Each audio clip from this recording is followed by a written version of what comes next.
বাইনাহুমা ওয়াল হাজ্জুল মাবরুর লাইসা লাহু জাযাউন ইল্লাল জান্নাহ রাওয়াহুল বুখারী মুসলিম।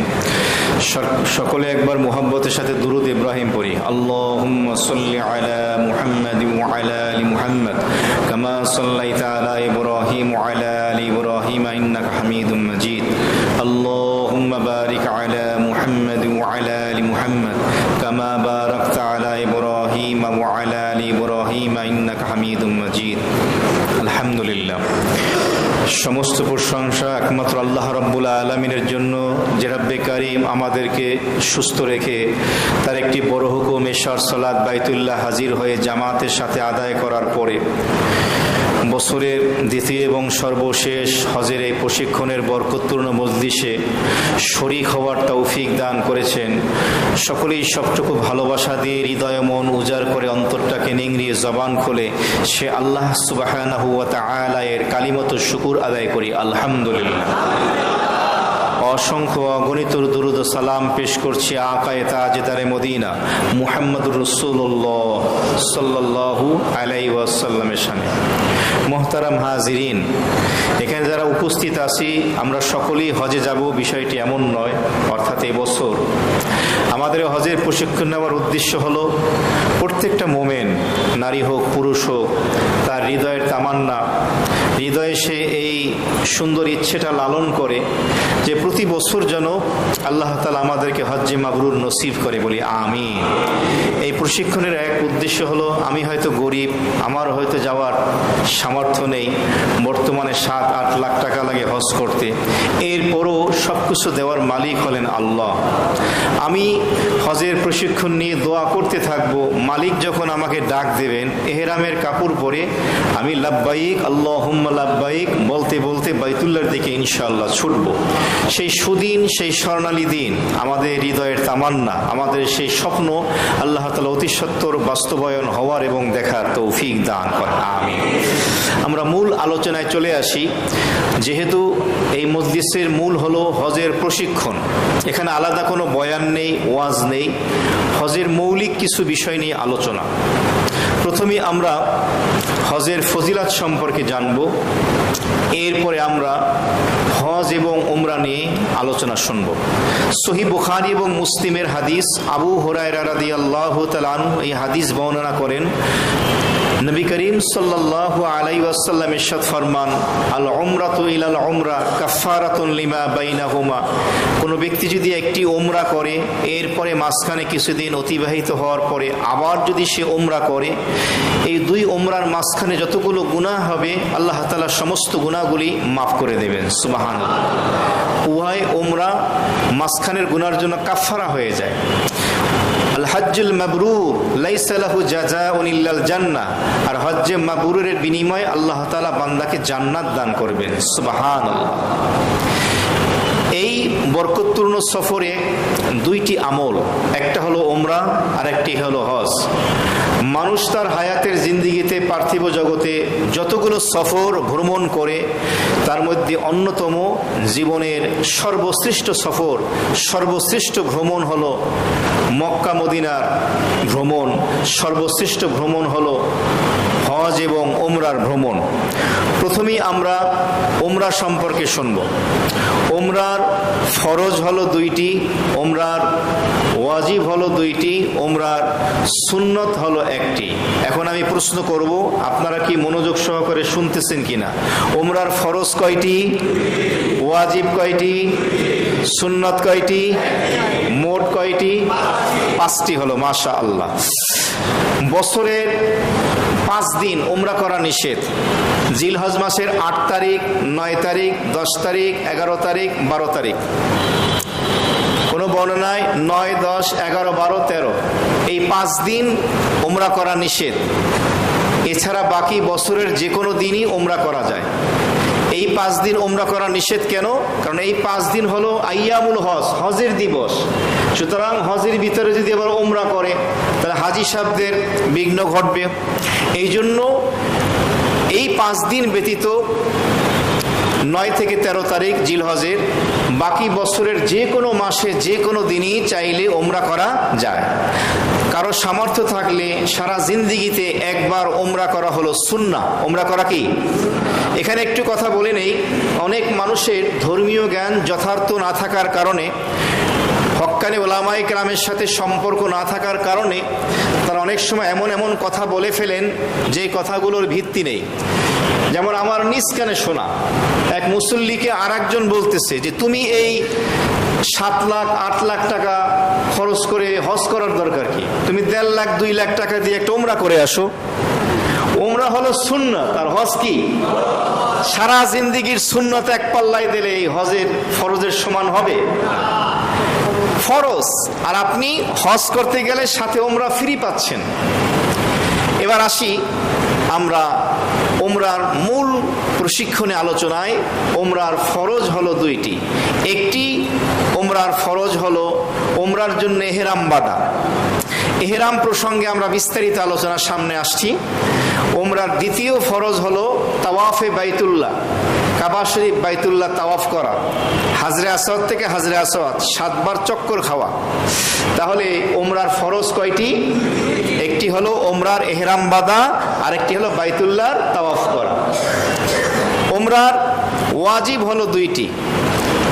একটি ওয়াজিব হলো সাফা এবং মারওয়া 2টি পাহাড়ের মাঝখানে সাই করা, যাকে বলা হয় সাফা মারওয়ার মাঝখানে সাই, মানে 7 বার দৌড়ানো, একটা ওয়াজিব। আরেকটি ওয়াজিব হলো পুরুষ যদি হয় মাথার চুল ফেলে দিয়ে অথবা মাথার চুল কেটে হালাল হওয়া, মা বোনদের জন্য সমস্ত চুল একত্রিত করে চুলের অগ্রভাগ থেকে 1 ইঞ্চি ব্যাক্কর পরিমাণ কেটে ফেলা, এটাকে তাকসির বলা হয়। আর মাথা মুন্ডন করে পুরুষ, তাকে বলে তাহলিক। চুল কেটে বা পুরুষের জন্য মুন্ডন করে হালাল হওয়া, এটি হলো ওমরার দ্বিতীয় ওয়াজিব। তাহলে ওমরার 2টি ওয়াজিব। একটি ওয়াজিব হলো সাফা এবং মারওয়া 2 পাহাড়ের মাঝখানে সাই করা, মানে 7 বার দৌড়ানো।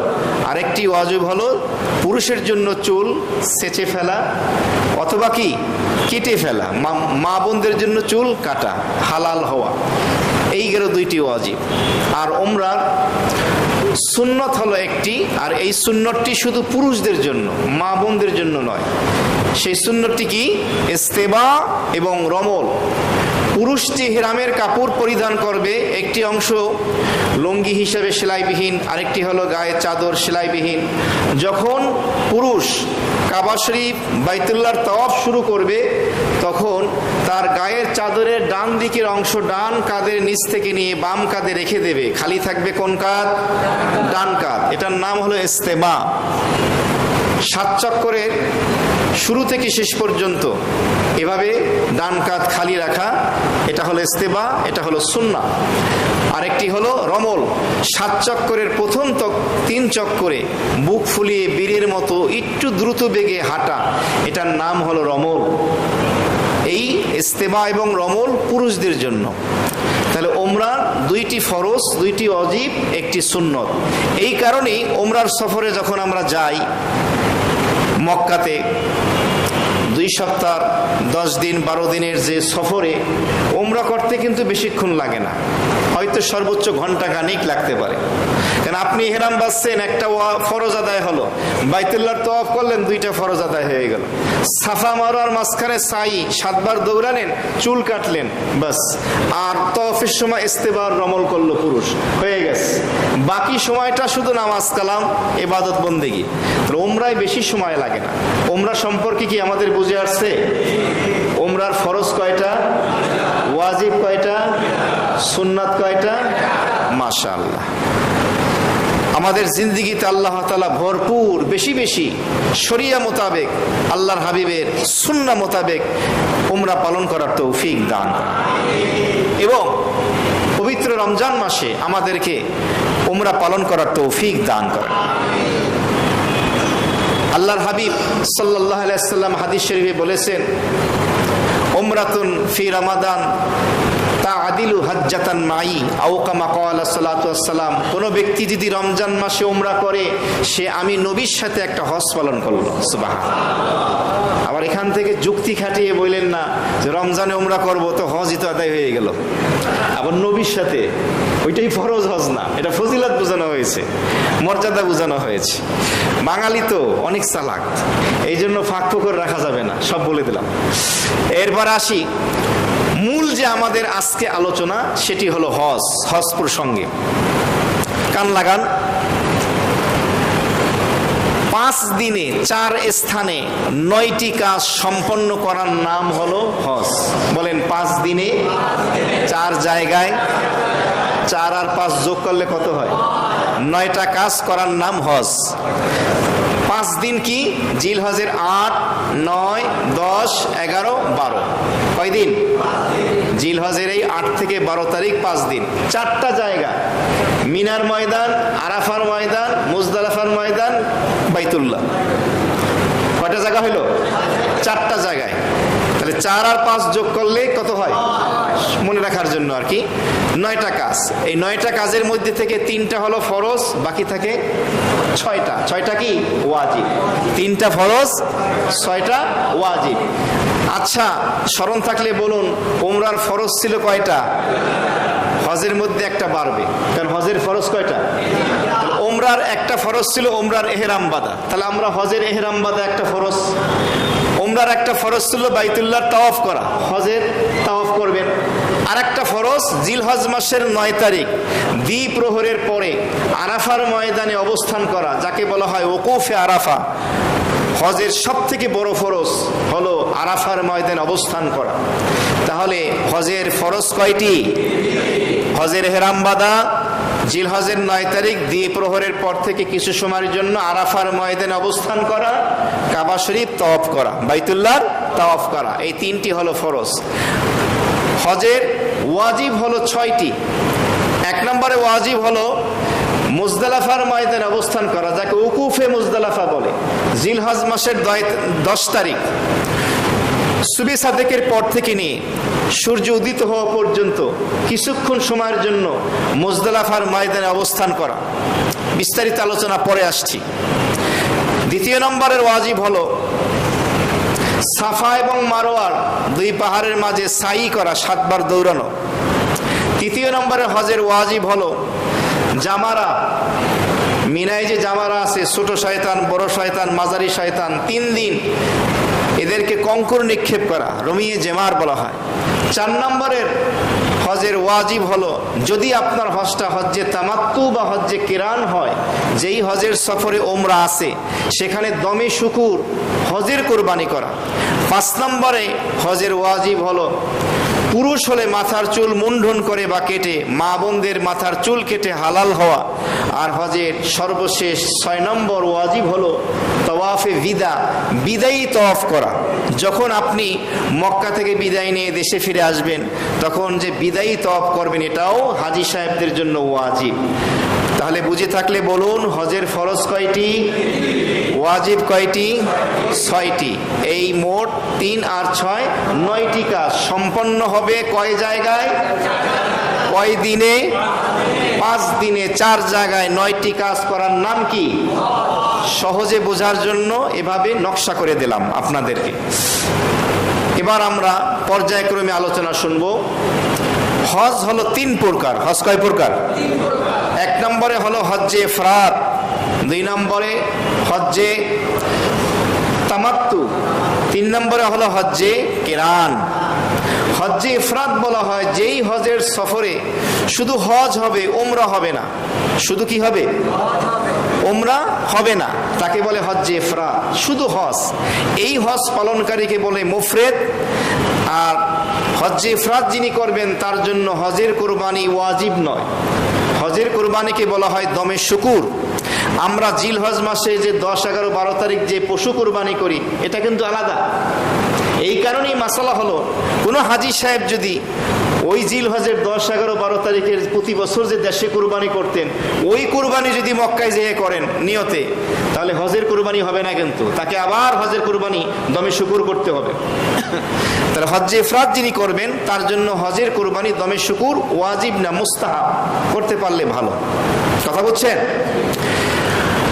এরপরে হলো হজ্জে তামাত্তু, হজ্জে তামাত্তু বলা হয় যেই হজের সফরের ভিতরে ওমরা থাকবে। কি থাকবে? ওমরা থাকবে। তবে ওমরার জন্য আলাদা এহরাম, হজের জন্য আলাদা এহরাম। প্রথমে আপনি ওমরার এহরাম বেঁধে মক্কায় গিয়ে ওমরা পালন করবেন। ওমরা কমপ্লিট হয়ে গেলে আপনি হালাল হয়ে স্বাভাবিক কাপড় চোপড় পরবেন। আবার জিলহজের 8 তারিখ যখন আসবে আপনি হজের এহরাম বেঁধে আবার হজ করবেন।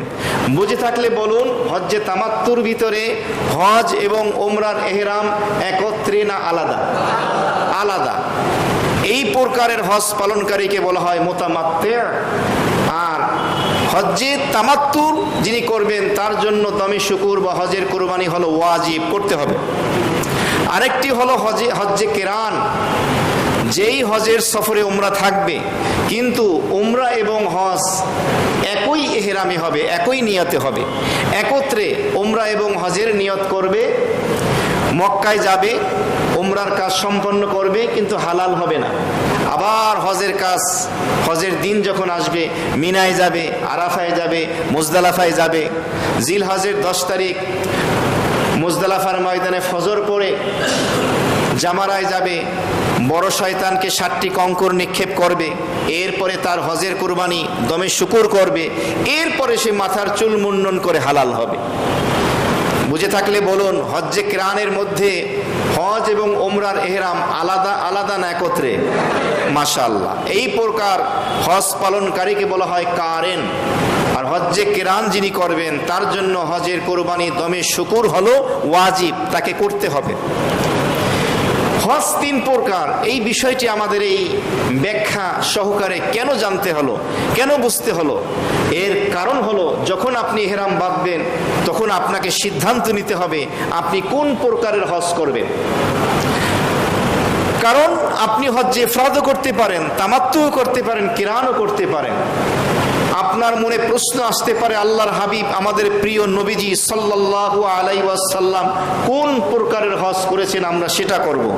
মুহাদ্দিসিনে কেরামগণ বলেন, নবীজির হজটা এক দৃষ্টিকোণ থেকে ইফরাদ, এক দৃষ্টিকোণ থেকে কিরান, আর এক দৃষ্টিকোণ থেকে তামাত্তু ছিল। এই জন্য উলামায়ে কেরাম বলেন, তুমি যেই প্রকারের হজ করতে স্বাচ্ছন্দ্য বোধ করো তুমি সেটাই করতে পারো, আল্লাহর কাছে সেটাই হজ্জে মাবরুর হয়ে যাবে। সুবহানাল্লাহ। তবে বিজ্ঞ উলামায়ে কেরাম বলেন, হজ্জে তামাত্তু করলে বেশি ভালো হয় হানাফি মাযহাব অনুযায়ী। কেন? কারণ হজের সফরে অনেকে কুরবানির টাকা 10-15 হাজার টাকা বাঁচানোর জন্য হজ্জে ইফরাদ করে, উমরা করে না। কারণ এটা কিরান হয়ে যাবে বা তামাত্তু হয়ে গেলে একটা কুরবানি দেওয়া লাগবে, তখন ওয়াজিব। আর হজ্জে ইফরাদের ভিতরে দমে শুকুর হলো মুস্তাহাব। একটা উমরার দাম কি 15,000 টাকা? আপনি টাকাও যদি যোগ বিয়োগ করেন তাও তো প্রায় 1.5 লাখ টাকা লাগবে, 1-1.5 লাখ টাকা। কিন্তু তার থেকে বড় কথা হলো, আপনি হজের সফরে যেহেতু গিয়েছেন উমরাটাও করেন। উলামায়ে কেরাম পরামর্শ দেন আপনি হজ্জে তামাত্তু করেন। দেখি আপনাদের স্মরণ আছে কিনা। হজ্জে তামাত্তুর ভিতরে হজ এবং উমরার এহরাম একত্রে না আলাদা? হ্যাঁ, আলাদা। তা আলাদা করলে আপনার একটু সহজ হয়ে গেল। কারণ ইহরাম যখন বাঁধবেন এই মুহরম ব্যক্তির নিষেধাজ্ঞাটা চলে আসে। হজ্জে কিরানের ভিতরে ইহরামটা দীর্ঘায়িত হয়, অনেক কষ্ট হয়ে যায়। আর হজ্জে তামাত্তুর ভিতরে গেলেন, উমরা করলেন, হালাল হয়ে গেলেন। এরপর আবার হজের মৌসুম আসলো, আবার আপনি হজ করলেন। এটা সহজ বেশি।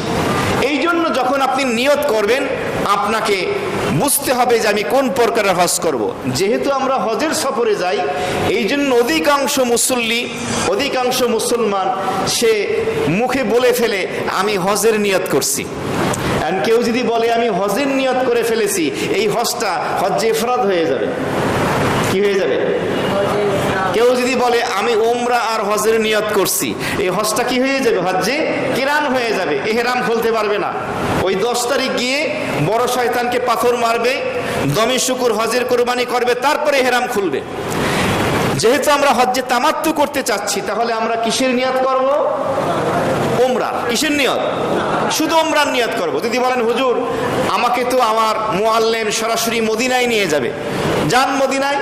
মদিনা থেকে যখন মক্কায় আসবেন, বীরে আলী নামক একটি মসজিদ আছে, যেখান থেকে নবীজি এহরাম বেঁধেছিলেন।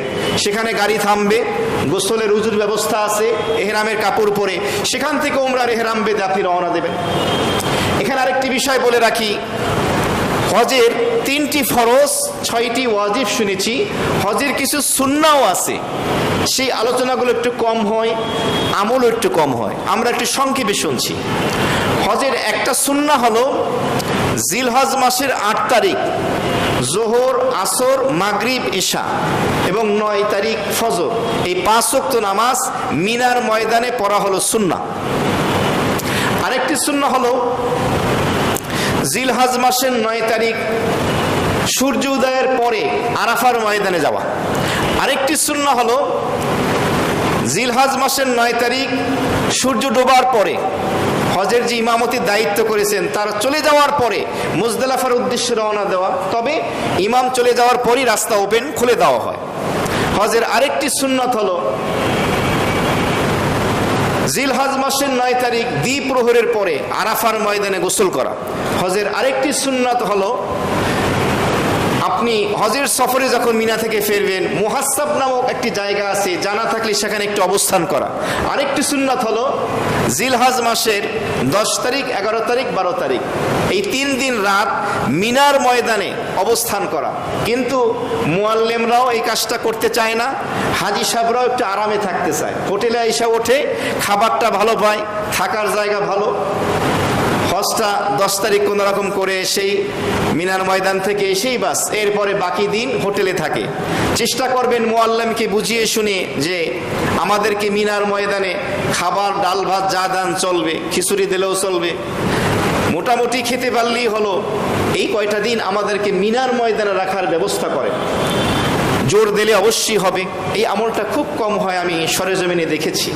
তো যাই হোক, এই হজের এগুলো হলো সুন্নাহ। হজের একটা মুস্তাহাব আছে। 1 নম্বর মুস্তাহাব হলো আপনার সামর্থ্য থাকলে হজের সফরে অতিরিক্ত একটা কুরবানি দেবেন, পশু কুরবানি দেবেন, কারণ আপনার অনিচ্ছাকৃত অনেক ভুল ত্রুটি হতে পারে, পারে কিনা? এই জন্য আপনি ক্ষতিপূরণ হিসেবে সামর্থ্য থাকলে আর একটা প্রাণী কুরবানি করবেন। আর একটা মুস্তাহাব হলো মুজদালিফায় অবস্থানে যদি করার সময় যদি সম্ভব হয় গোসল করা, কঠিন হয়ে যায় পানির স্বল্পতার কারণে। আরেকটি মুস্তাহাব হলো মক্কায় প্রবেশের পূর্বে গোসল করা। এবার আসি, আমরা যদি হজ্জে তামাত্তু করি তাহলে আমরা যখন নিয়ত করব আরবিতেও করতে পারি, বাংলায়ও। হজ্জে ইফরাদ করলে নিয়ত হবে এভাবে: আল্লাহুম্মা ইন্নী উরিদুল হজ্জা ফায়াসসিরহু লি ওয়া তাকাব্বালহু মিন্নি। আরবি না পারলে বাংলায় বলবেন, হে আল্লাহ, আমি হজ্জে ইফরাদের নিয়ত করলাম, আপনার সন্তুষ্টির জন্য আমার জন্য সহজ করে দেন, মেহেরবানি করে আমার পক্ষ থেকে কবুল করুন। যদি আপনি হজ্জে তামাত্তু করেন তাহলে আপনি নিয়ত করবেন শুধু ওমরার, আল্লাহুম্মা ইন্নী উরিদুল ওমরা ফায়াসসিরহা লি ওয়া তাকাব্বালহা মিন্নি। হে আল্লাহ, আপনার সন্তুষ্টির জন্য ওমরার নিয়ত করলাম, আমার জন্য সহজ করুন, আমার পক্ষ থেকে কবুল করুন। এরপর আপনি ওমরা কমপ্লিট করার পরে আবার জিলহজের 7 তারিখ বা 8 তারিখ হজের ইহরাম যখন বাঁধবেন তখন হজের নিয়ত করবেন, আরবি না পারলে বাংলায়। আর হজ্জে কিরান যদি করেন তাহলে ওমরা এবং হজের উভয়টির নিয়ত একত্রে, আল্লাহুম্মা ইন্নী উরিদুল উমরাতা ওয়াল হজ্জা ফায়াসসিরহুমা লি ওয়া তাকাব্বালহুমা মিন্নি, অথবা আল্লাহুম্মা ইন্নী উরিদুল হজ্জা ওয়াল উমরা ফায়াসসিরহুমা লি ওয়া তাকাব্বালহুমা মিন্নি। হে আল্লাহ, আমি হজ এবং ওমরার একত্রে নিয়ত করলাম, হজ্জে কিরানের আমার জন্য সহজ করে দেন, আমার পক্ষ থেকে কবুল করুন। এভাবে নিয়ত বাংলায় করতে পারেন। এবার আমরা মূল আলোচনায় একটু বিস্তারিত আসি। ইহরামটা আপনি কিভাবে বাঁধবেন? ফিকহের কিতাবের ভিতরে এসেছে, যদি আপনি বিবাহিত হন, কোন ওলামায়ে কেরামের নিকটে বিবির সাথে সাক্ষাৎ করা এটা মুস্তাহাব, যদি সুস্থ থাকেন উভয়ে। শারীরিক পরিষ্কার পরিচ্ছন্নতা অর্জন করা, নাভির বগলের অবাঞ্ছিত লোমগুলো দূর করা, চুলটাকে সুন্নাত তরিকায় কেটে নেওয়া, দাড়িটাকে সুন্নাত তরিকায় রাখা, মোছটাকে সুন্নাত তরিকায় কাটা। এরপরে উত্তম হলো গোসল করা, অথবা আপনি উজু করলেন, গোসল করে ফেললেন, এরপরে আপনি ইহরামের কাপড় পরবেন। মনে রাখবেন, ইহরামের সম্পর্ক কাপড়ের সাথে নয়, নিয়ত এবং তালবিয়ার সাথে। পুরুষের জন্য সেলাইবিহীন কাপড় পরতে হবে 2টি, মা বোনরা সেলাইকৃত 3 পিস পরবেন, তবে পর্দার সাথে। একটি হলো লঙ্গির মতো নিচে, আরেকটি হলো চাদরের মতো। 2 গজ 2.5 গজ, কম বেশি কোনো সমস্যা নেই। সাদা কালার বা অন্য কোনো কালারও নেওয়া যায়, তবে সাদা কালার উত্তম বলা হয়েছে। ইহরামের কাপড় পরিধান করার পরে আপনি ইহরামের 2 রাকাত নামাজ পড়বেন। প্রশ্ন আসতে পারে নামাজটা আমরা কোথায় পড়ব, ঘর থেকে পরে বের হব নাকি আমরা হাজি ক্যাম্পে গিয়ে নাকি এয়ারপোর্টে পড়ব। তো উত্তম হলো, কেউ কেউ বলেন ওয়া আতিমুল হাজ্জা ওয়াল উমরাতা লিল্লাহ, আল্লাহ তাআলা যে বলেছেন তোমরা আল্লাহর জন্য হজ এবং উমরাকে পূর্ণতা দান করো, তাহলে তুমি ঘর থেকেই ইহরাম বেঁধে বের হও, যা আছে কপালে।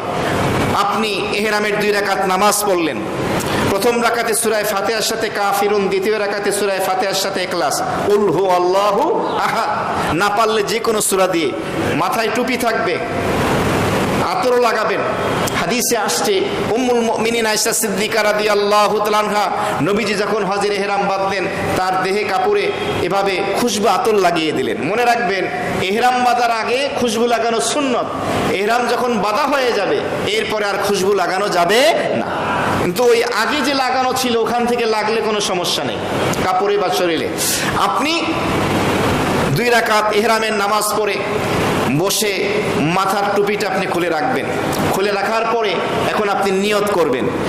নিয়ত আপনি কি করবেন আগেই বলে দিয়েছি, আপনি কোন প্রকারের হজ করবেন। যেহেতু আমরা পরামর্শ দিই হজ্জে তামাত্তু, তাহলে আপনি কিসের নিয়ত করবেন? ওমরার নিয়ত করবেন। এ আল্লাহ, আপনার সন্তুষ্টির জন্য ওমরার নিয়ত করলাম, আমার জন্য সহজ করেন, আমার পক্ষ থেকে আপনি মেহেরবানি করে কবুল করেন। এরপরে আপনি তালবিয়া পড়বেন। এই তালবিয়াটা পুরুষ উচ্চ স্বরে, নারী নিম্ন স্বরে। তালবিয়া পড়ার মুস্তাহাব তরিকা হলো একবার পড়লে কয়বার পড়তে হয়? 3 বার করে পড়তে হয়। এবং এই তালবিয়া অত্যন্ত বরকতপূর্ণ আমল। আমরা তালবিয়াটা একবার পড়ি, লাব্বাইক আল্লাহুম্মা লাব্বাইক, লাব্বাইক লা শারীকা লাক লাব্বাইক, ইন্নাল হামদা ওয়ান নি'মাতা লাকা ওয়াল মুলক লা শারীকা লাক, লাব্বাইক আল্লাহুম্মা লাব্বাইক, লাব্বাইক লা শারীকা লাক লাব্বাইক, ইন্নাল হামদা ওয়ান নি'মাতা লাকা ওয়াল মুলক লা শারীকা লাক, লাব্বাইক আল্লাহুম্মা লাব্বাইক, লাব্বাইক লা শারীকা লাক লাব্বাইক, ইন্নাল হামদা ওয়ান নি'মাতা লাকা ওয়াল মুলক লা শারীকা লাক। আল্লাহ তাআলা আমাদের সকলকে এভাবে মধুর স্বরে দিল থেকে আরাফা, মিনা, মুজদালিফা এভাবে আমাদেরকে তালবিয়া পড়তে পড়তে ইহরামের কাপড় পরে আল্লাহ এবং তার রাসূলের আশিক দেওয়ানা হয়ে ছোটার তৌফিক দান করেন। হজের মাত্রই একটা দোয়া যেটা সকলের মুখস্থ করতে হবে, এই দোয়াটা ছাড়া এমন কোনো দোয়া নাই যেটা না পড়লে আপনার হজ হবে না। এই দোয়াটা অবশ্যই আপনাকে মুখস্থ করে নিতে হবে। আপনি আরবি না পারলেও কারো কাছে মস্ক করে অবশ্যই আরবি উচ্চারণটা বিশুদ্ধ করে নিতে হবে। মাথার টুপিটা খুললেন, নিয়ত করলেন, এরপরে আপনি তালবিয়া পড়লেন কয়বার? ইহরাম শুরু হয়ে গেছে। এরপরে আপনি ইস্তেগফার পড়বেন, দুরূদ শরীফ পড়বেন, আল্লাহর কাছে দোয়া করবেন, বিশেষভাবে দোয়া করবেন, আল্লাহ এই হজের সফরে আমাকে তুমি সুস্থ রাখো। তোমার হাবিব যেভাবে সুন্নাহ মোতাবেক হজ উমরা করছে আমাকে সেভাবে তৌফিক দিও। এই হজের সফরে আল্লাহ তুমি আমার জানে মালে সবকিছুতে বরকত দান করো এবং যা যা চাওয়ার আছে চাইবেন, কারণ এখন দোয়া করলে কবুল করবেন কে? আল্লাহ কবুল করে নেবেন। এই জন্য বেশি বেশি দোয়া। আপনার ইহরাম শুরু হয়ে গেছে, এখন আপনার জন্য ইহরামের নিষেধাজ্ঞা চলে আসছে। আপনি এখন সাধারণ মানুষ নন, আপনার অনেক কিছু এখন ফলো করতে হবে। কি? পুরুষের জন্য সেলাইকৃত কোনো কাপড় পরা যাবে না, এমনকি আন্ডারওয়্যার যেটা আছে আন্ডারপ্যান্ট সেটাও পরা যাবে না। পায়ের পাতা ঢেকে যায় এমন কোনো জুতা পরা যাবে না, স্যান্ডেল পরতে হবে, বেল্টের স্যান্ডেল। এমনি ভাবে মাথা ঢাকা যাবে না, চেহারা ঢাকা যাবে না পুরুষের জন্য। মা বোন সেলাইকৃত কাপড় পরবেন, তারা মাথা ঢাকবেন, তবে চেহারা ঢাকবেন না, তবে পর্দার সাথে থাকতে হবে। মাথায় একটা ক্যাপ পরে সামনে একটা কাপড় ঝুলিয়ে দেবেন। পরপুরুষ সামনে গায়রে মাহরাম আসলে পর্দা করবেন, চলে গেলে আবার সরিয়ে দেবেন। এমনি ভাবে ইহরাম বাঁধা অবস্থায় আপনি শরীরের কোনো পশম, লোম, চুল আঁচড়ানো, হাত দিয়ে নাড়ানো, উপড়ানো এটা করা যাবে না। কোনোভাবে যেন পশম না পড়ে, উকুন মারা যাবে না। টিড্ডি পঙ্গপাল মক্কায় পাওয়া যায়, মারা যাবে না। হেরাম শরীফের সীমানার ভিতরে কোনো গাছ গাছালি পাতা ঘাস কিছু কাটা যাবে না, কোনো কিছু শিকার করা যাবে না, শিকারের দিকে ইশারা করা যাবে না। স্বামী স্ত্রী গেলে পারস্পরিক যে আলোচনা গোপন ওই বিষয়ে আলোচনা করা যাবে না, উভয়ের মিলন করা যাবে না। এমনিভাবে সুগন্ধিযুক্ত কোনো খুশবু, আতর, তেল, সুগন্ধিযুক্ত যেটা সোনো পাউডার, কসমেটিক্স এই ধরনের জিনিস ব্যবহার করা যাবে না। এই সমস্ত নিষেধাজ্ঞা চলে আসে, এগুলো ফলো করতে হবে, মানতে হবে। তো আপনার ইহরাম শুরু হয়ে গেল। এখন আপনার একটা আমল বেশি বেশি, সেটা হলো তালবিয়া। ঘরে ঢুকবেন তালবিয়া, বের হবেন তালবিয়া, গাড়িতে উঠবেন তালবিয়া, বের হবেন তালবিয়া, ঘুমোতে যাবেন, ঘুম থেকে উঠবেন তালবিয়া আর তালবিয়া। আর একবার পড়লে কয়বার? 3 বার। এত জোরেও নয় যে অন্য ভাইয়ের কষ্ট হয়, বাস দিল লাগায়া মন লাগায়া একা একা পড়তে থাকবেন তালবিয়া আর তালবিয়া। এই তালবিয়া চলতে থাকবে, তালবিয়া আর থামবে না। উমরা করতে যখন যাবেন, যখন আপনার তাওয়াফ শুরু হবে তখন তালবিয়া বন্ধ হবে। আর হজের সময় তালবিয়া বন্ধ হবে জিল হজের 10 তারিখ মুজদালাফার ময়দানে ফজরের নামাজ পড়ে জামারায় বড় শয়তানকে যখন পাথর নিক্ষেপ করবেন তখন তালবিয়া বন্ধ হবে। এর আগ পর্যন্ত তালবিয়া চলতে থাকবে। এবার আমরা আলোচনায় আসি, হজের মৌলিক আলোচনায়। তাহলে হজের মৌলিক আলোচনার ভিতরে বাইতুল্লাহর তাওয়াফ আছে কিনা, সাফা মারার সাই আছে কিনা? তাহলে উমরার তাওয়াফ এবং সাই অটোমেটিক হজের আলোচনায় আমরা পেয়ে যাব। হজের মূল আনুষ্ঠানিকতা শুরু হয় জিলহজ মাসের 8 তারিখ মিনার ময়দানে জোহরের সালাতের মাধ্যমে। জোহর, আসর, মাগরিব, এশা, 9 তারিখ ফজর, মোট 5 ওয়াক্ত নামাজ মিনার ময়দানে শুরু হয় 8 তারিখ জোহর থেকে। কিন্তু আপনার ট্রাভেলসের জিম্মাদার মুআল্লিম যিনি আছেন, উনি ভিড় এড়ানোর জন্য বা আপনার তাবু নির্ণয় করে সেখানে আপনাদেরকে পৌঁছানোর জন্য সম্ভবত অধিকাংশ ক্ষেত্রেই দেখা যায় বা এটাই হয় জিল হজের 7 তারিখ জোহরের পরে বা আসরের পরে বা মাগরিবের পরে বা এশার পরে আপনাকে নিয়ে মিনার ময়দানে রওনা দেবেন। আপনি আবার বললেন না যে আমি 8 তারিখ যাবো, তোমরা যাও, বেজালে পড়বেন। কিন্তু এখানে মুআল্লিম যা বলবে তাই শুনতে হবে। কখনো কাফেলা থেকে বিচ্ছিন্ন হবেন না, পেরেশানির শেষ নাই। কিন্তু এই জন্য আপনি যখন নিয়ে যাবেন, কারণ আপনি 7 তারিখ রাত্রে গেলেও আরবিতে রাত আগে আসে না দিন আগে আসে? রাত আগে আসে। আপনি তো পেয়েই গেলেন, আর পরের দিন তো আপনি পাচ্ছেন। তো মিনার ময়দানে চলে গেলেন, সেখানে পৌঁছার পরে দেখবেন পর্যাপ্ত পরিমাণে থাকার জায়গা আছে, চমৎকার তাঁবুর ব্যবস্থা, পানি, বাথরুম আছে, সবকিছুই আছে। খাবার দাবার কিন্তু অ্যাভেলেবেল ভালো পাওয়া যায়, নাও যেতে পারে, সহ্য করতে হবে হজের এই কয়দিন। মিনার ময়দানে রওনা দেওয়ার আগে পরামর্শ হলো আপনি ছোট্ট একটা ব্যাগ সাথে নেবেন, যেটা ক্যারি করা যায়, কাপড়ের একটা ব্যাগ, কাঁধে ঝুলিয়ে নেওয়া যায়। ওই ব্যাগের ভিতরে ছোট্ট একটা গামছা বা তোয়াইলা থাকবে, এহরামের 1 সেট কাপড় বেশি থাকবে, এরপর আপনার প্রয়োজনীয় ওষুধপত্র থাকবে, মনে করেন নাফা, স্টাফ্রাজিল, গ্যাসের ওষুধ ইত্যাদি, টিস্যু পেপার থাকবে, পানির একটা বোতল থাকবে, একটা জায়নামাজ থাকবে, একটা পাতলা কাঁথা রাখতে পারেন, একটি চাদর থাকবে বিছিয়ে, যেন ওখানে ব্যবস্থা আছে। তারপর আপনি আপনার জায়গায় বিছিয়ে নিলেন, এটি নিয়ে আপনি মিনায় চলে যাবেন। মিনার ময়দানে যাওয়ার পরে কি আমল? আলাদা কোনো আমল নেই। নামাজের ওয়াক্ত হবে, তাঁবুর ভিতরে আজান হবে, জামাত হবে, পুরুষ পুরুষের সাথে, মা বোনরা নামাজ পড়ে নেবেন।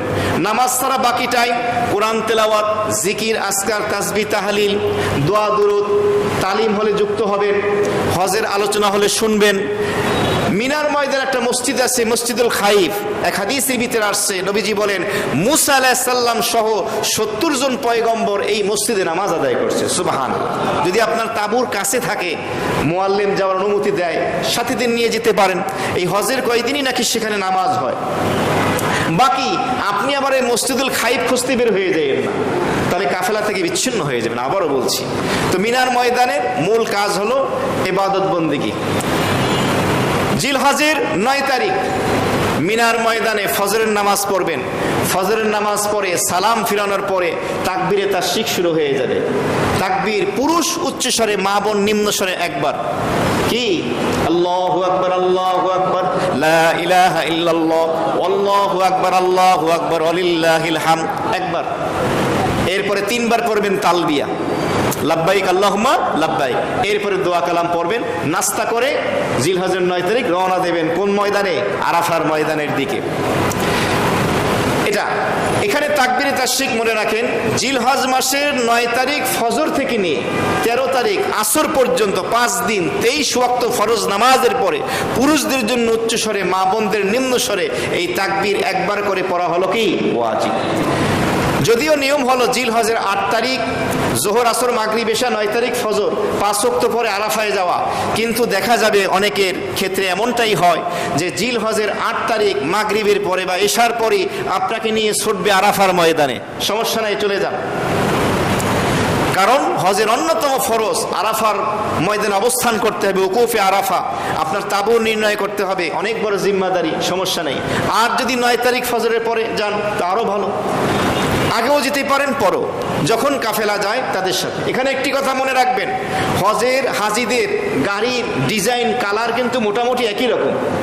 এই জন্য প্রত্যেকটা গাড়ির সামনে আরবিতে নম্বর লেখা থাকে, ওই নম্বরটা মুখস্থ করবেন, আপনার নম্বর কত, তা না হলে আর এক গাড়িতে উঠবেন, দেখবেন নামছেন আর এক জায়গায়, পেরেশানি, লক্ষ লক্ষ হাজি। এমনি ভাবে আপনি কাফেলা থেকে বিচ্ছিন্ন হবেন না, আপনার মুআল্লিমের হাতে একটা মাইক থাকবে, ডাকবে, একটা প্লাগ থাকবে, ওইটাকে ফলো করে করে হাঁটবেন, খেয়াল করবেন আর কি। আবার জিকির করতে করতে অন্যদিকে মাইল হয়ে যাবেন না, লাস্টে খুঁজে পাইবেন না কই আছি, কাঁদলেও কাজ হইবে না, আপনার ভাষা বুঝবে না ওখানের মানুষ, পেরেশানি।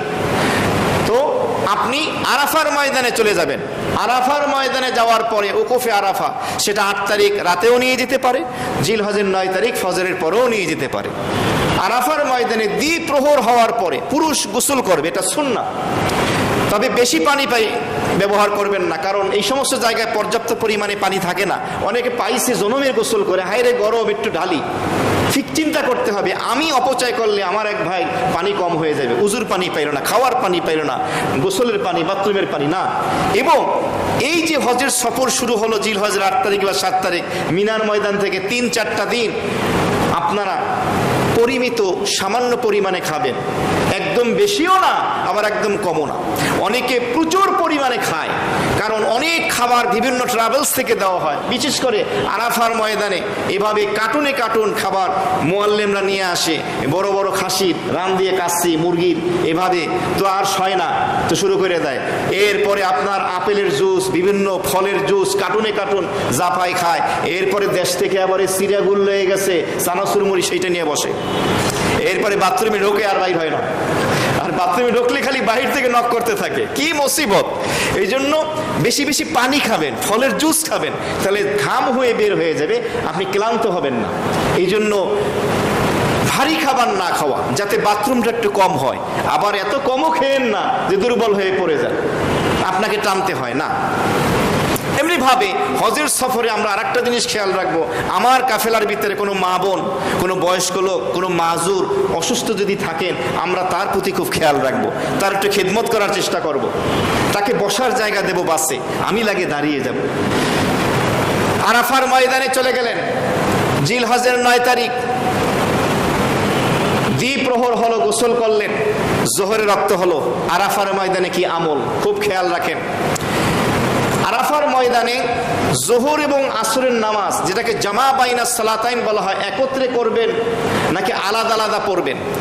সঠিক মাসালা হলো, যদি আপনি আরাফার ময়দানে একটা মসজিদ আছে, মসজিদে নামিরা, ওই মসজিদে যদি পৌঁছতে পারেন, সেখানে মুয়াজ্জিন সাহেব একটা আজান দেবেন, এরপর একটা একামত দিবেন।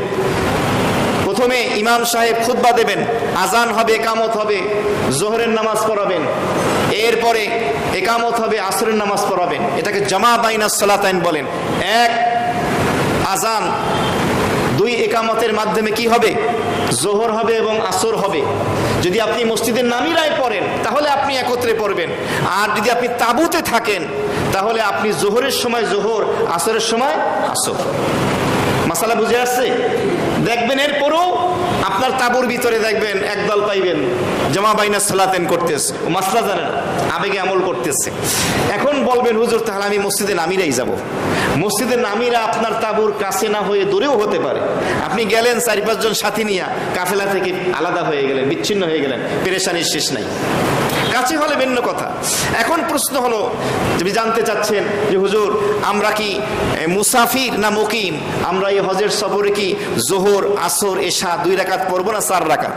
মাসালা খেয়াল করেন, জিল হজের 8 তারিখ মিনার ময়দান থেকে মক্কায় যেদিন আপনি আসছেন, যদি 15 দিন হয় অথবা তার বেশি হয়, যদি 15 দিন হয় অথবা তার বেশি হয়, তাহলে আপনি মুকিম, আপনি জোহর আসর এশা কয় রাকাত? 4 রাকাত পড়বেন। আর যদি জিল হজের 8 তারিখ মিনার ময়দান যে অবস্থান করছেন, এই দিন নিয়ে মক্কায় যেদিন আপনি আসছেন এর আগে যদি 15 দিনের কম হয়, তাহলে আপনি মুসাফির, আপনি জোহর আসর এশা কয় রাকাত পড়বেন? 2 রাকাত কসর করবেন যদি একা পড়েন বা মুসাফির ইমামের পিছনে পড়েন। আর মুকিম ইমামের পিছনে পড়লে কয় রাকাত? 4 রাকাত পড়তে হবে। আরাফার ময়দানে আলাদা কি আমল, নামাজ, রক্তে নামাজ, তালিম হলে যুক্ত হবেন, হজের আলোচনা শুনবেন। এমনি ভাবে নবী করিম সাল্লাল্লাহু আলাইহি সাল্লামের থেকে একটি আমল পাওয়া যায়। কি আমল? জাবালে রহমত নামে একটি পাহাড় আছে আরাফার ময়দানে, কালো কালো পাথর ছিল, তার পাদদেশে দাঁড়িয়ে দিনভর রোদের ভিতরে আল্লাহর হাবিব উম্মাহের জন্য আল্লাহর কাছে দোয়া করছেন। যদি আপনার তাবুর কাছে জাবালে রহমত হয়, তা না হলে আপনার তাবু থেকে মাঝে মাঝে বের হয়ে একটু রাস্তায় দাঁড়িয়ে রোদের ভিতরে দোয়া করবেন। ক্লান্ত হয়ে গেছেন, আবার বসবেন, আবার দোয়া করবেন, আমলের ভিতরে লিপ্ত থাকবেন। জিলহজ মাসের 9 তারিখ দ্বিপ্রহর হওয়ার পরে কিছুক্ষণ অবস্থান করা হলো হজের ফরজ।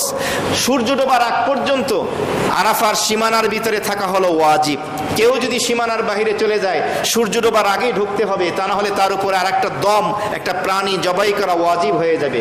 অনেকে বাসে সিট পাওয়ার জন্য ওই আরাফার সীমানার বাইরে চলে গিয়ে আগে থাকতে আসরের পরে গিয়ে কি করে, সে সেখানে গিয়ে বাসে বসে থাকে না, সাথীদেরকে নিয়ে যাবেন। আজকে মনে রাখবেন, জিল হজের 9 তারিখ মাগরিবের নামাজের ওয়াক্ত হলো এশার ওয়াক্তে, জায়গা হলো মুজদালিফার ময়দান। মাসালা বুঝতে হবে, মাগরিবের ওয়াক্ত মাগরিবে না এশায়? শুধু আজকের জন্য, জিল হজের 9 তারিখ হাজিদের জন্য। জায়গা কোথায়? মুজদালিফার ময়দানে। ওখানে গিয়ে মাগরিব এবং এশা পড়তে হবে। টেনশনের কোনো কারণ নাই। বাসে যাবেন, হেঁটে যাবেন, ফজরের আগে অবশ্যই আপনি পৌঁছে যাবেন, রাত অর্ধেক আগেই আপনি পৌঁছে যাবেন। বাসের থেকে হেঁটে যাওয়াই ভালো, কারণ আস্তে আস্তে যেতে পারেন, কারণ বাস পরিপূর্ণ মুজদালিফা পর্যন্ত যেতে পারে না, ভিড়। হজের সময় ভিড় হওয়ার কারণ হলো হাজি সাহেবরা একই টাইমে সবাই একই দিকে ছোটে, যার কারণে ভিড় হওয়াটাই স্বাভাবিক। যদি হিম্মত করতে পারেন, যারা আছেন পুরুষ তারা কয়েকজন মিলে, আর মা বোনদেরকে যারা মাজুর তাদেরকে বাসে দিয়ে দিলেন, কাউকে জিম্মাদারি দিয়ে, এভাবে একটা জায়গায় গিয়ে জামারায় পরের দিন আপনারা একত্রিত হলেন, পরের দিন সকালে। তো যাই হোক, জিল হজের 9 তারিখ জোহর পড়লেন আরাফার ময়দানে, আসর পড়লেন। এখানে একটা আমল আসছে হাদিসের ভিতরে, নবীজি বলেছেন এই দোয়াটা আমার এবং আমার পূর্ববর্তী সমস্ত পয়গম্বর করেছে। লা ইলাহা ইল্লাল্লাহ ওয়াহদাহু লা শারীকা লা, লাহুল মুলক ওয়া লাহুল হামদ ওয়া হুয়া আলা কুল্লি শাইইন কাদির। বেশি বেশি এটা পড়বে। আরেক বলেন আসছে এই দোয়া 100 বার, সূরা ইখলাস 100 বার, দুরূদ শরীফ 100 বার পরে যদি দোয়া করে, আল্লাহ বলেন আমার বান্দা যা চাইলো ও যা চাইবে আমি তোরে ভরপুর দান করে দেব। সুবহানাল্লাহ। বান্দাকে আমি মাফ করে দেব, বান্দা কারো জন্য মাফ চাইলে তাকেও আমি মাফ করে দেব। সুবহানাল্লাহ। জিল হজের 9 তারিখ আরাফার ময়দানে আসরের নামাজ পড়ে অপেক্ষা আসেন, সূর্য ডুবে গেল। এখন আপনারা সাথীদেরকে নিয়ে কাফেলা নিয়ে রওনা দেবেন মুজদালিফার ময়দানের দিকে। কেউ যদি মুজদালিফায় পৌঁছার আগেই মাগরিবের নামাজ পড়ে, এই নামাজ হবে না, আবার মুজদালিফায় গিয়ে পড়তে হবে। কেউ যদি চিন্তা করে মাগরিবের রক্ত চলে যায়, মাগরিব পড়ে নেই, না, আজকে মাগরিবের রক্ত কখন? এশা রক্তে। আপনি যদি পথে পড়ে ফেলেন কাজ হবে না। তবে হ্যাঁ, কারো যদি এমন হয়ে যায় যে ফজরের আগেও আপনি বসতে পারতেছেন না মুজদালিফায়, তাহলে আপনি মাগরিব এশা আপনি পড়ে নিলেন পথে, সেটা ভিন্ন কথা। আপনি ইনশাল্লাহ পৌঁছে যাবেন। মুজদালিফার ময়দানে পৌঁছার পরে সেখানে কিন্তু মিনার মতো এত ভালো তাঁবুর ব্যবস্থা নেই, আবার মিনার মতো এত ভালো তাঁবুর ব্যবস্থা আরাফায় নেই, আরাফার মতো আবার মুজদালিফায় নেই। সব থেকে ভালো তাঁবু সুব্যবস্থা হলো মিনায়, এরপরে আরাফা, এরপরে মুজদালিফা। যদিও নাকি এখন মুজদালিফাকে আরো বিস্তৃত করা হয়েছে, সম্প্রসারিত করা হয়েছে, মিনার ভিতরে নেওয়া হয়েছে, এই জন্য তাঁবু এখন পাওয়া যায়। আরাফায় আগের থেকে ভালো ব্যবস্থা। মুজদালিফার ময়দানে খালি আকাশের নিচেই বেশি থাকা লাগে। মুজদালিফায় যাওয়ার পরে সর্বপ্রথম যে কাজ, আপনাকে একটি জায়গা নির্ণয় করতে হবে, সাথীদেরকে বসিয়ে বিছানার চাদর বিছিয়ে উযু ইস্তেঞ্জা সারবেন।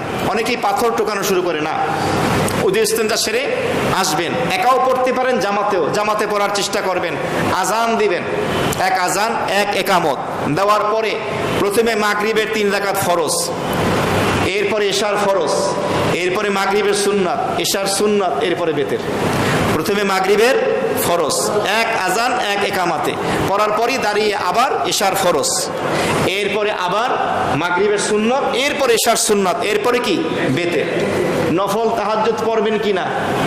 নবীজি এই রাতে আলাদা কোনো আমল করছেন পাওয়া যায় না, বিশ্রাম নিয়েছেন। তাহলে এই রাতে বিশ্রাম নেওয়াই কি সর্বশ্রেষ্ঠ ইবাদত, কারণ আগামীকাল অনেক কাজ আছে। আপনারা এভাবে মুজদালিফার ময়দানে মাগরিব ইশা বেতের পড়ার পরে বিশ্রাম নিলেন। আগামীকাল জিলহজের 10 তারিখ ফজরের নামাজটা একটু গলাসের ভিতরে অন্ধকার থাকতে পড়তে হয়। সুবে সাদেক যখন হবে উজু ইস্তেঞ্জা সেরে আজান একামত দিয়ে ফজরের সুন্নাত পড়ে ফরজ পড়বেন। পড়ার পরে নিয়ম হলো সূর্য ওঠা পর্যন্ত দোয়ার ভিতরে মশগুল থাকা। কি থাকা? দোয়ার ভিতরে মশগুল থাকা। আপনাদের মনে আছে তো জিলহজের 9 তারিখ মিনার ময়দানে ফজরের নামাজের পরে তাকবীরে তাশরিক শুরু হয়েছে, চলতে থাকবে 13 তারিখ আসর পর্যন্ত। মনে আছে তো? তো এই প্রত্যেক নামাজের পরে একবার তাকবীর, এরপরে 3 বার তালবিয়া, দোয়া। কিন্তু দেখবেন যে জিলহজের 10 তারিখ মুজদালিফার ময়দানে ফজর পড়ে সব ছুটতেছে জামারার দিকে, অসুবিধা নাই, ছুটতে আপনি দোয়া করবেন। তালবিয়া পড়তে পড়তে আপনি জামারার দিকে যাবেন। এখানে আরেকটি কাজ রয়ে গেছে, রাতের বেলা মুজদালিফার ময়দানে জিলহজের 9 তারিখ মাগরিব ইশা পড়ার পরে পাথর সংগ্রহ করবেন, কঙ্কর, শয়তানকে পাথর মারার জন্য। এই পাথর নাপাক জায়গা থেকে নেওয়া যাবে না, পরিষ্কার জায়গায় পাওয়া যায়। বড় পাথর ভেঙে করা মাকরু, তবে উপায় না থাকলে ভিন্ন কথা, ছোট পাথর পাওয়া যায়। অনেকে পাথর সার্ফ এক্সেল দিয়ে, হুইল পাউডার দিয়ে ধোয়, দরকার নাই, মুনসেলাতে পানি দিয়ে ধুইতে পারেন। এরপরে কাপড়ের ব্যাগ পাওয়া যায়, সেই ব্যাগের ভিতরে রাখবেন। কতগুলো পাথর সংগ্রহ করবেন? আগামীকাল 10 তারিখের জন্য 7টা, 11 তারিখের জন্য 21টা, 12 তারিখের জন্য 21টা, 21, 42, 42 আর 7 49টা। 13 তারিখেও যদি 21টা মারেন তাহলে হলো কয়টা? 70টা। মোটামুটি 49টা পাথর হইলেও হবে, বেশিও নিতে পারেন। এরপরে জিলহজের 10 তারিখ মুজদালিফায় ফজর পরে জামারার দিকে রওনা দিলেন। এখানে 3টা জায়গা পাবেন, জামারায় সুগরা, উস্তা, কুবরা, ছোট শয়তান, মাঝারি শয়তান, বড় শয়তান। এখন আর শয়তান গিয়ে পাইবেন না, দেখবেন দেয়াল দেয়া আছে। তো ওখানে যাওয়ার পরে হাজিরা পাগল হয়ে যায়, জোতা খাতা যা আছে সব মারা শুরু করে, যে সারা জীবন জ্বালাইছো, আজকে এই স্বাদ মিটাবো। এখানে স্বাদ মিটানোর কিছু নাই, ওখানে সুন্নাত তরিকায় যখন আপনি পাথরটা মারবেন, এটাই শয়তানের কলিজা পর্যন্ত পৌঁছে যাবে। অনেক হাজি সাহেব আবার সেলফি মারে, যে দেখ মারতে আসি তোরে। তো দরকার নাই, এই হজের সফরে সেলফি বাদ। আমরা যদি 60 বছর হায়াত পাই, তাহলে 1 বছর না, মনে হয় 2-3 বছর খালি সেলফির জন্য মাইনাস করা লাগবে। যেখানে যায় খালি সেলফি, বাইতুল্লাহর সামনে, সাফা মারওয়ায় গিয়ে, রওজার সামনে গিয়েও সেলফি তোলে। কেমন বিবেক নিয়ে এরা চলে, মানে আকল কি পাশার নিচে না উপরে, আমি বুঝতেছি না কোথায় আছে এরা, কি বিবেক নিয়ে চলতেছে এরা। নাউযুবিল্লাহ মিন যালিক। আপনি কোথায় দাঁড়ায় আছেন? তাওয়াফ করতেছে, সেলফি স্ট্যান্ড নিয়ে সেলফি তুলতেছে আর ঘুরতেছে। কি আজীব এক মুআমালা। আল্লাহ উম্মাকে হেফাজত করে, বলি আমিন। জিলহজের 10 তারিখ মুজদালিফার ময়দানে ফজর পরে জামারার দিকে রওনা দিলেন। তালবিয়া পড়তে পড়তে যেতে যেতে প্রথম পর্বে জামারায় সুগরা, ছোট শয়তান, বিশাল দেওয়াল দেওয়া, তালা দেওয়া আছে, 1 তালা, 2 তালা, 3 তালা। ছুটতেছেন, এখানে দাঁড়াবেন না, পাথর মারবেন না। জামারায় সুগরা থেকে উস্তা 300 মিটার, উস্তা থেকে কুবরা মানে মাঝারি শয়তান থেকে বড় শয়তান, আমরা তো শয়তানি বলি, 330 মিটার। প্রথম জামারায় সুগরা, ছোট শয়তান, দাঁড়াবেন না, পাথর মারবেন না, দোয়া নাই। কিছু দূর যাওয়ার পরে মাঝারি, দাঁড়াবেন না, দোয়া নাই, পাথর নাই। আজকে শুধু পাথর মারবো জামারায় কুবরা, বড় শয়তানকে। 7টা কঙ্কর, পাথরগুলো দেয়ালে লাগা জরুরি না, দেয়ালের চারপাশে ব্যারিকেড দেওয়া আছে, মাঝখানে পড়তে হবে। দেয়ালে লেগে বাহিরে চলে গেলে এই পাথর গ্রহণযোগ্য না। ওখানের কোথাও কোনো পাথর উঠিয়ে মারলে হবে না, নিজের থেকে পাথর মারতে হবে। বেশি পাথর রাখবেন। কিভাবে? আস্তে আস্তে দেখবেন ভিড় কোন জায়গায় কম, এক সাইডে যাবেন, যাওয়ার পরে পাথরটা ধরবেন, তালবিয়া বন্ধ হয়ে যাবে। শাহাদত আঙ্গুলি, বৃদ্ধাঙ্গুলি দিয়ে পাথর ধরে বিসমিল্লাহি আল্লাহু আকবার, 1, বিসমিল্লাহি আল্লাহু আকবার। কয়টা মারবেন? 7টা। মারার পরে এখানে আর দাঁড়াবেন না, চলে আসবেন, খালি মুখে মুখে একটা দোয়া পড়তে পারেন, আল্লাহুম্মা জাআলহু হাজ্জান মাকবুরান। হজ্জান মাবরুরান ওয়া যামবান মাগফুরান, হে আল্লাহ আমার হজটাকে হজ্জে মাবরুর করে দেন, আমার গুনাহগুলি আপনি মাফ করে দেন। হাত উঠিয়ে দোয়া নাই, মুখে এইটুকু। এরপরে আপনার হজ যদি হজ্জে কিরান বা তামাত্তু হয়, যেই হজের সফরে কি আছে, উমরা আছে, একই ইহরামে বা আলাদা আলাদা, আপনি হজের কোরবানিটা করবেন। হজের কোরবানির ক্ষেত্রে লক্ষণীয় বিষয় হলো মক্কা মদিনায় বিভিন্ন বুথ থাকে, সেখানে টাকা জমা দিলে আপনার পক্ষ থেকে কোরবানি করে দেওয়া হয় হজের কোরবানির দামে শুকুর। এটা করতে যাবেন না, কারণ আমরা হানাফি মাযহাবের তারতিব ঠিক রাখা ওয়াজিব। জিলহজের 10 তারিখ মুজদালিফায় ফজর পরে প্রথমে বড় শয়তানকে 7টা পাথর, এরপরে হজের কোরবানি, এরপরে হলক হবে। হজের কোরবানি যতক্ষণ না হবে আপনি হালাল হতে পারবেন না হানাফি মাযহাবে। এই জন্য ওখানে জমা না দিয়ে আপনার কাফেলার কয়েকজন যুবক মিলে জিম্মাদার নিয়ে, আপনার মুআল্লিমকে নিয়ে আপনারা কয়েকজন চলে যাবেন পশুর হাটে সকলের পক্ষ থেকে। যাওয়ার পরে পশু ক্রয় করে এরপরে নিজ হাতে আপনারা কোরবানি করবেন। এরপরে ফোন দিয়ে বলবেন, আব্দুল মালিক ভাই আপনার হজের কোরবানি হয়ে গেছে, আপনি হালাল হন। আব্দুল সাত্তার ভাই আপনার কোরবানি হয়ে গেছে, দমে শুকুর। যখন শুনবেন আমার হজের কোরবানি হয়ে গেছে, এখন আপনি চুল মুন্ডন করবেন বা চুল কাটবেন। মা বোন চুলের অগ্রভাগ থেকে 1 ইঞ্চি 1 পর পরিমাণ কেটে ফেলবেন, হালাল হয়ে গেছে। এখন আপনার ইহরামের নিষেধাজ্ঞা চলে গেছে। এখন আপনি সাবান দিয়া শ্যাম্পু দিয়া আরাম আয়েশ করে চমৎকার একটা গোসল দিবেন। গোসল দেওয়ার পরে অনেক ক্লান্ত, কিন্তু ডাল ভাত যা পারেন খাইবেন। এরপরে শান্ত হইবেন। এরপরে আপনার আজকের একটা গুরুত্বপূর্ণ কাজ হলো বাইতুল্লাহর তওয়াফ করা, যেটা হজের অন্যতম একটা ফরজ। জিলহজের 10 তারিখ সূর্য ডোবার আগে এই তওয়াফটা করা বেশি বেস্ট, আফজাল, অনেক উত্তম। তা না হলে আপনাকে 11 তারিখ করতে হবে, তা না হলে 12 তারিখ সূর্য ডোবার আগে অবশ্যই আপনাকে হজের তওয়াফ করতে হবে। তাড়াহুড়ো করবেন না, ক্লান্ত হলে আজকে থাক, রাতে যান, পরের দিন যান, তবে বেশি বিলম্ব না করা। এরপরে আপনি তওয়াফ করতে গেলেন। তওয়াফ করতে গিয়ে এখন আমরা তওয়াফের বিস্তারিত আলোচনা শুনবো, কিভাবে আপনি তওয়াফ করবেন। এখানে একটি মাসালা জেনে নেন, কিতাবে এসেছে আল্লাহ পাকের কোনো বান্দা যখন বাইতুল্লাহকে প্রথম দেখে সরাসরি, যেই দোয়া করবে আল্লাহ কবুল করে নেয়। এই জন্য আপনি বাইতুল্লাহর কাছে যাওয়ার আগে, বাইতুল্লাহতে তো কাছে না, হিরাম শরীফের সীমানা বিশাল, এরকম কয়েকটা দুঃখলার মাঠ চারপাশে জড়ো করা লাগবে। হাঁটার পরে আপনি বাইতুল্লাহ পাইবেন। আপনি হাঁটতে হাঁটতে নিচের দিকে তাকায় তাকায় যাইবেন। যখন মনে করবেন কাছাকাছি আসছি, কোন একটা দেয়ালের কাছে গিয়ে নিরালায় জায়গায় গিয়ে তাকাবেন, বাইতুল্লাহ তাকাইয়ে হাত উঠাইবেন। এরপর আপনার যা যা চাওয়ার চাইবেন, আল্লাহ আমার ছেলেটাকে তুমি মুআদ্দাব বানিয়ে দাও, মেয়েটার একটা ভালো রিশতার ব্যবস্থা করে দাও, আমার চাকরিতে বরকত দাও, আমার রিজিকে বরকত দাও, দিনদারিতে বরকত দাও। দোনো জাহানের যত চাওয়ার জিনিস আছে মালিকের কাছে চাইতে থাকবে। তো যাই হোক, আপনি এবার হজের যে অন্যতম ফরজ বাইতুল্লাহর তওয়াফ করতে যাবেন কাবা শরীফে। যাওয়ার পরে কাবা শরীফ 4 কোণ বিশিষ্ট আমরা জানি। যেই কর্নারে হাজরে আসওয়াদ পাথর রাখা আছে, ওই বরাবর লাইট দেওয়া আছে, দেয়ালে তীর চিহ্ন দেওয়া আছে কালারিং, দেখবেন সেখান থেকেই শুরু হয়। তওয়াফ শুরু হবে হাজরে আসওয়াদ থেকে, ঘুরে ঘুরে আবার হাজরে আসওয়াদ। এই হলো একটা, এটাকে শাওদ বলে, শিন ওয়াও তোয়া, শাওদ। আর 7 বার ঘোরাকে বলা হয় তওয়াফ। আর এই তওয়াফ উযু অবস্থায় না করলে তওয়াফ হবে না, নিয়ত না করলে তওয়াফ হবে না। তাহলে তওয়াফ হওয়ার জন্য কি লাগবে? উযু লাগবে, এবং তওয়াফের কি লাগবে? নিয়ত লাগবে। উমরার তওয়াফ হলে বলবেন, হে আল্লাহ আমি উমরার তওয়াফ করছি, সহজ করে দেন, কবুল করেন। হজের তওয়াফ হলে বলবেন, আল্লাহ আমি হজের তওয়াফ করছি, সহজ করে দেন, কবুল করেন। মুখে বললেও হবে, অন্তরে সংকল্প ইচ্ছাটা থাকলেও হবে। হাজরে আসওয়াদ বরাবর আসলেন, আসার পরে এখন আপনি নিয়ত করলেন হজের বা উমরার তওয়াফের, আপনি নিয়ত করলেন। নিয়ত করবে এবং এমনভাবে দাঁড়াবেন, ডান দিকে হবে হাজরে আসওয়াদ, বাম দিকে হবে রুকনে ইয়ামানি।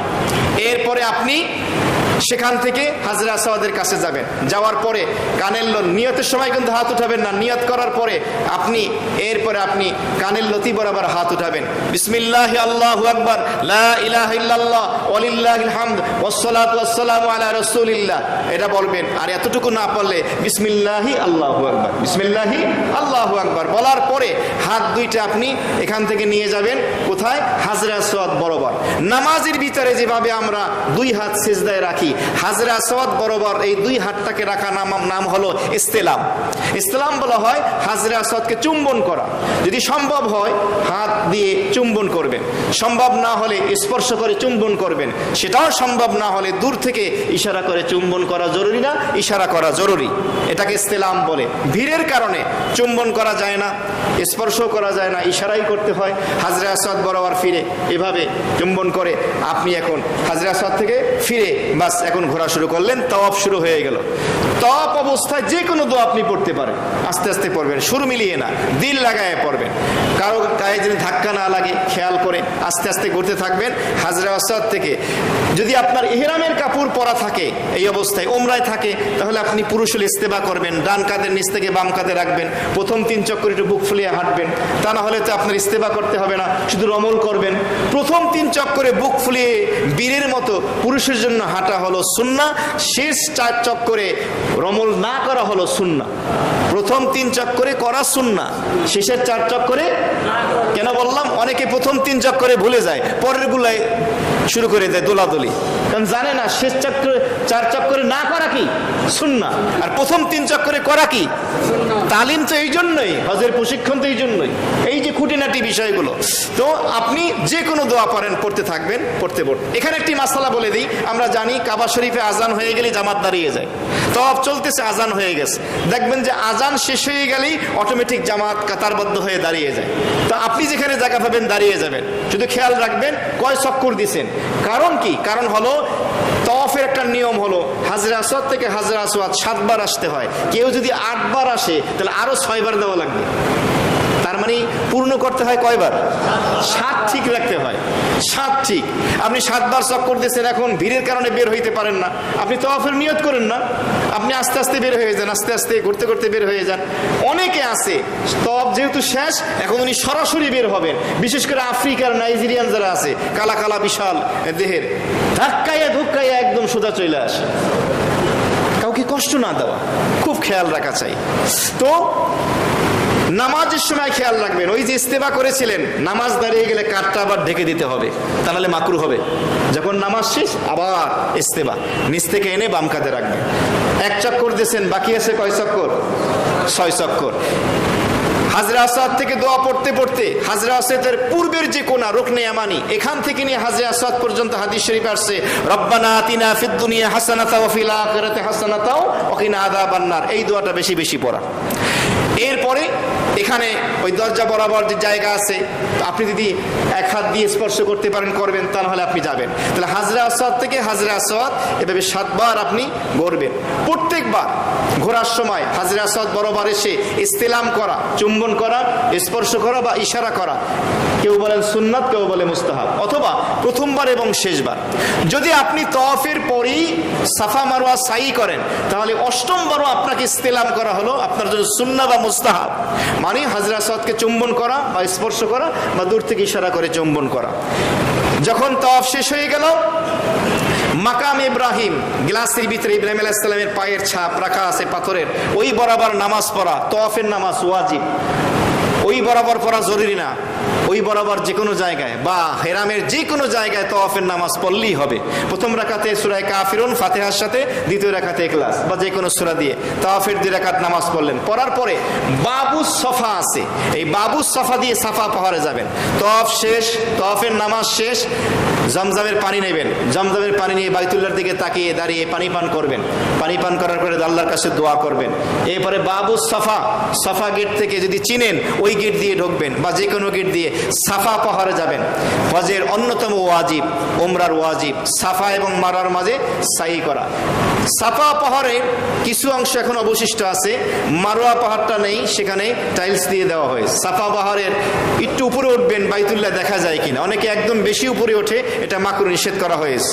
আপনি সাফা পাহাড়ের কিছু ওঠে বাইতুল্লাহ দেখা গেলে, না দেখা গেল, বাইতুল্লাহ বরাবর হয়ে দাঁড়িয়ে আপনি নিয়াত করেন, আল্লাহ আমি হজের বা উমরার সাফা মারোয়ার সাইর নিয়ত করলাম, সহজ করেন, কবুল করেন। বিসমিল্লাহ আল্লাহু আকবার আল্লাহু আকবার আল্লাহু আকবার পড়লেন, এরপরে আপনি দুরূদ শরীফ পড়লেন, দোয়া করলেন, এরপরে আপনি মারোয়ার দিকে যে মারোয়া পাহাড় সেদিকে হাঁটতে শুরু করলেন। সাফা এবং মারোয়ার মাঝখানে সবুজ লাইট দেওয়া একটা জায়গা আছে, ওই জায়গাটা পুরুষদের জন্য একটু দ্রুত যাওয়া। রব্বিগফির ওয়ারহাম ওয়া আনতা আ'আজ্জুল আকরাম, এই দোয়াটা পড়া। তো এই দোয়াটা আপনি পড়ে দ্রুত গেলেন, মা বোন স্বাভাবিক যাবেন। মারোয়া পাহাড়ে গিয়ে আপনি দোয়া করতে পারেন।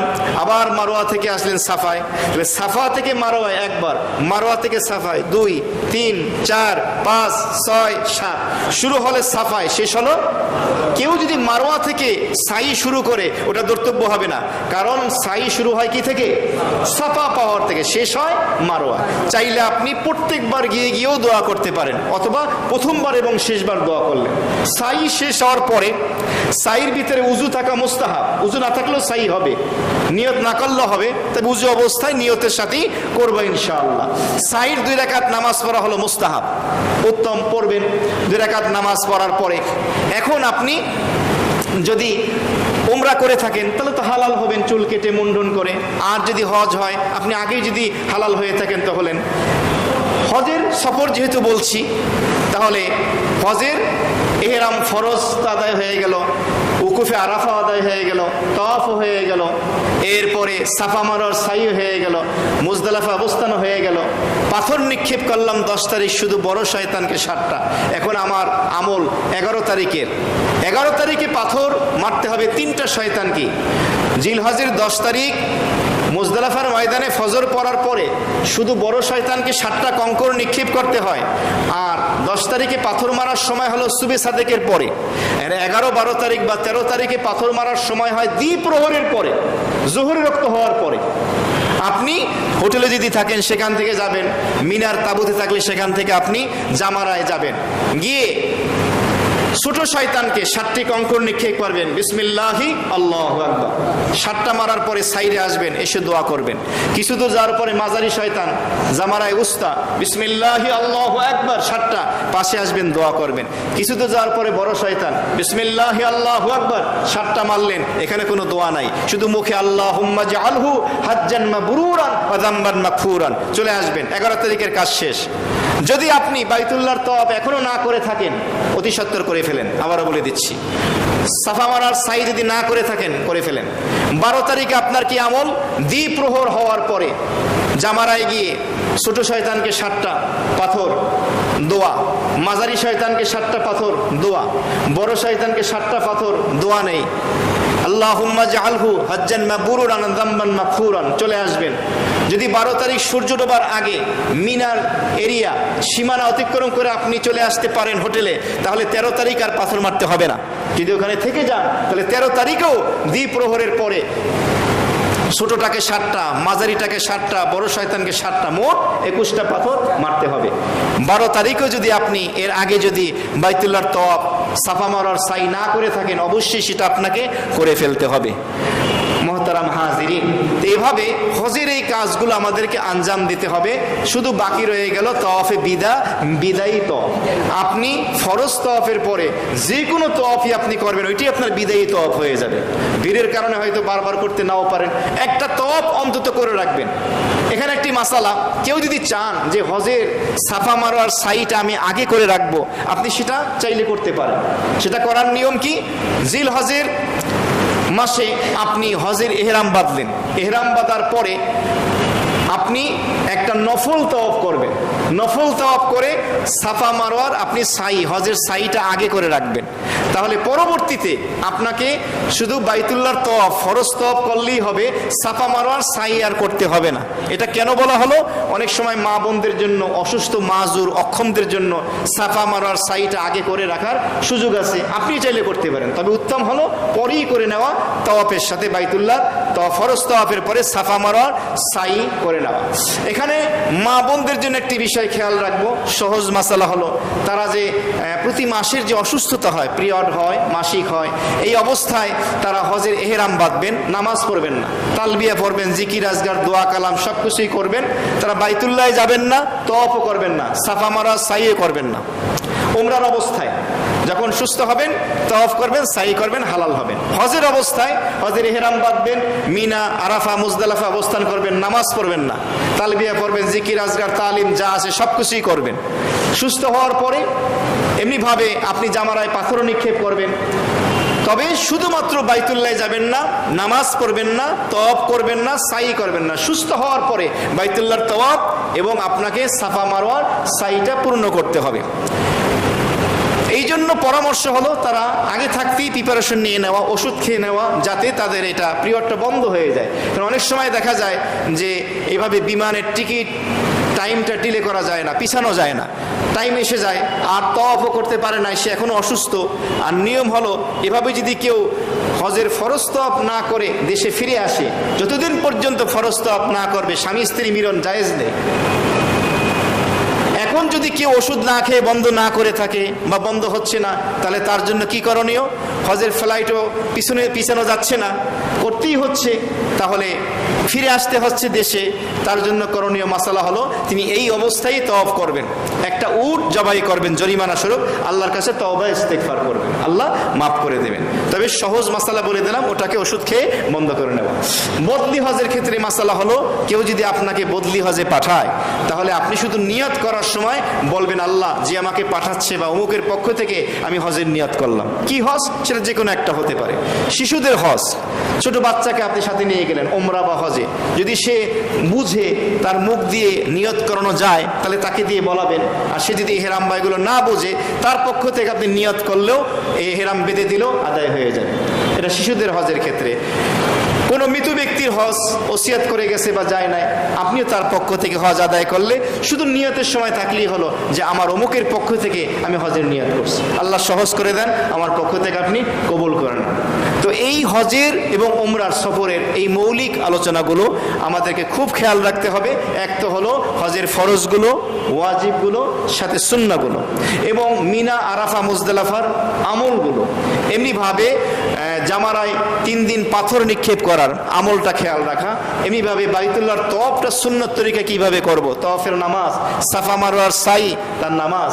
এবং হলো প্রশ্ন আসে, হুজুর আমি কি চুল মুন্ডন করবো না কাটবো? হাদিস শরীফে আসছে নবীজি 3 বার দোয়া করছেন, আল্লাহুম্মা গফির লিল মুহাল্লিকিন, যারা মাথা মুন্ডন করে পুরুষরা, আল্লাহ তাদেরকে আপনি মাফ করে দেন। সুবহানাল্লাহ, 3 বার। চতুর্থ বার বলছেন আল মুকাসসিরিন, যারা চুল কাটে তাদেরকে আপনি মাফ করে দেন।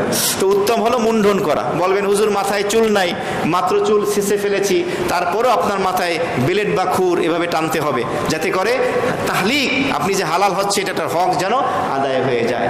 হজের সফরে এই বিষয়গুলো আমরা মনে রাখবো। আল্লাহ তাআলা আমাদের সকলকে স্মরণ রেখে হজ্জে মাবরুর করে কবরে যাওয়ার তৌফিক দান করেন। কারো কোনো মাসালা জানার থাকলে সে জেনে যাবেন।